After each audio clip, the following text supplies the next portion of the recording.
Le modèle ComColors est un modèle qui s'appuie sur 6 types de personnalités et donc sur 6 couleurs. 6 couleurs qui permettent d'identifier donc différentes facettes de notre personnalité. Ces différentes facettes en fait sont observables. C'est-à-dire qu'on a vraiment, on va le voir ensuite, différents critères qui permettent d'identifier les différentes couleurs de la personnalité. Et donc on va s'appuyer sur ces 6 couleurs pour identifier et donc montrer une cohérence de comportement pour chacune des couleurs. De plus, il y a sur le modèle ComColors 3 axes qui sont cette fois-ci beaucoup moins facilement identifiables à partir d'observations, mais qui permettent d'avoir une richesse de lecture pour comprendre la personnalité, puisque d'un côté on a des comportements observables et de l'autre côté on pourrait dire une sorte de dynamique interne qui permet de comprendre des comportements sans pour autant en voir l'expression perceptiblement comme ça. En fait, le choix des couleurs n'est pas anodin, c'est-à-dire que le fait d'avoir choisi un code couleur pour représenter les types de personnalités, c'est avant tout un moyen de ne pas enfermer les personnes dans une étiquette qui serait de donner un nom dans lequel la personne se reconnaîtrait ou ne se reconnaîtrait pas. Donc en disant à une personne qu'elle est de couleur verte ou de dominante verte, a priori, ça ne dit rien de particulier, donc ça permet à la personne de s'approprier un peu plus ce modèle et donc de vouloir en savoir plus sur ce que ça veut dire que ces fameuses couleurs. D'autre part, le fait d'avoir 6 couleurs et donc 6 types permet une mémorisation et beaucoup plus simple des différents types de personnalités, puisqu'on sait que notre mémoire est capable de à peu près enregistrer 6 à 7 concepts clés. Ensuite, on oublie des choses, donc voilà, 6, ça permet d'avoir quelque chose de plus simple. Le modèle ComColors s'appuie sur 5 concepts clés qu'on va retrouver donc pour chacun des types de personnalités. D'abord, le modèle est basé sur donc un diagramme représenté par 6 couleurs sous forme de camembert, on pourrait dire, et avec d'un côté les couleurs chaudes et de l'autre côté les couleurs froides. On voit dans ce cas-là donc ce qu'on appelle l'environnement favorable, l'environnement dans lequel les personnes vont s'épanouir. Lorsqu'on est plutôt sur des couleurs froides, eh bien en fait, on est plutôt sur des personnes qui sont orientées vers la tâche, donc qui vont avoir un souci de faire, de mettre en œuvre, de se lancer dans l'activité. Et quand on a des personnes qui sont plutôt orientées vers les couleurs chaudes, eh bien c'est des personnes qui sont plutôt orientées vers les personnes. Et donc du coup, va avoir un véritable intérêt pour l'autre, l'envie de rentrer en communication avec d'autres personnes. Le cercle qui entoure le diagramme ComColors correspond au filtre de perception et de communication. Très tôt dans l'enfance, une personne développe une couleur plus que les autres. Et on va dire que parmi les 6 couleurs, une couleur devient dominante. Et cette couleur va être en fait une sorte de filtre à travers lequel la personne va percevoir le monde.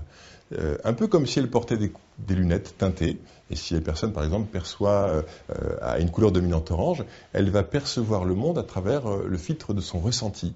Donc elle va ressentir énormément de choses. Elle va percevoir le monde à travers ses émotions. Elle va se sentir bien, moins bien, elle va avoir des tas d'émotions et de sensations qui vont la guider dans sa perception de l'autre. Mais comme elle perçoit le monde comme ça, elle va avoir tendance à exprimer ses comportements et s'exprimer à travers le filtre de ses émotions. Donc elle va émettre énormément d'informations à travers, par exemple, des mots comme j'apprécie, je ressens, ça me fait plaisir. Mais ces mots vont en plus être teintés par une voix chaleureuse et un non-verbal tourné vers l'extérieur, un corps qui est complètement dirigé vers l'autre. Ce filtre de perception donc est le cercle extérieur, mais on retrouve au centre du diagramme le rond central qui en fait est la motivation actuelle. Alors s'il est placé là, c'est qu'en fait il correspond à la motivation, donc au cœur qui bat, ce qui nous fait battre le cœur, ce qui nous donne envie d'agir et de faire les choses au quotidien. Cette motivation actuelle peut être la même que la couleur extérieure, donc la même que la dominante, mais peut être différente et indique en fait notre motivation à agir au quotidien dans tous les actes de la vie et de notre journée, de notre semaine, de notre vie. Si on revient donc sur le diagramme complet, on peut enrichir cette lecture à travers 3 axes.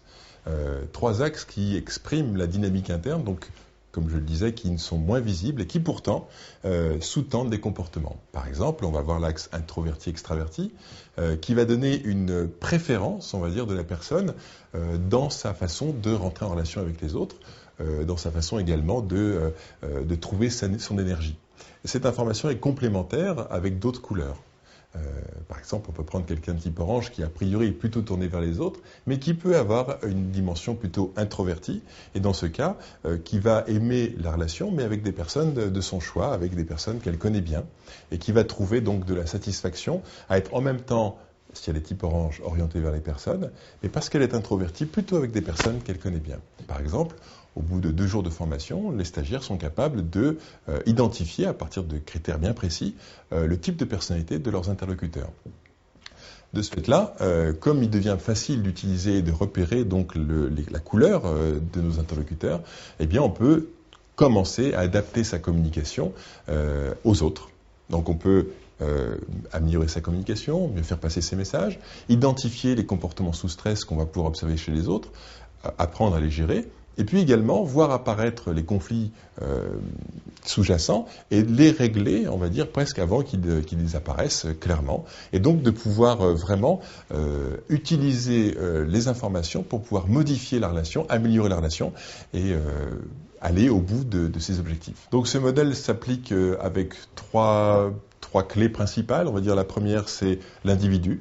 Vraiment permettre à chacun de s'approprier, de se reconnaître dans sa couleur dominante, sa couleur secondaire, de manière à ce que, eh bien, elle prenne pleinement possession de son potentiel. C'est ça l'objectif. Deuxième chose, c'est la relation. Prendre conscience de l'autre, prendre conscience de sa différence, de son comportement, de ses comportements, et d'apprendre justement à les reconnaître pour ensuite savoir adapter sa communication à l'autre. Et puis ensuite, une troisième clé qui est de faire l'adéquation entre ma personnalité, mes ressources, mes aptitudes naturelles et le type de poste, le type de fonction que je vais pouvoir occuper, qui vont permettre de déployer mon potentiel et de vraiment révéler toutes mes qualités naturellement.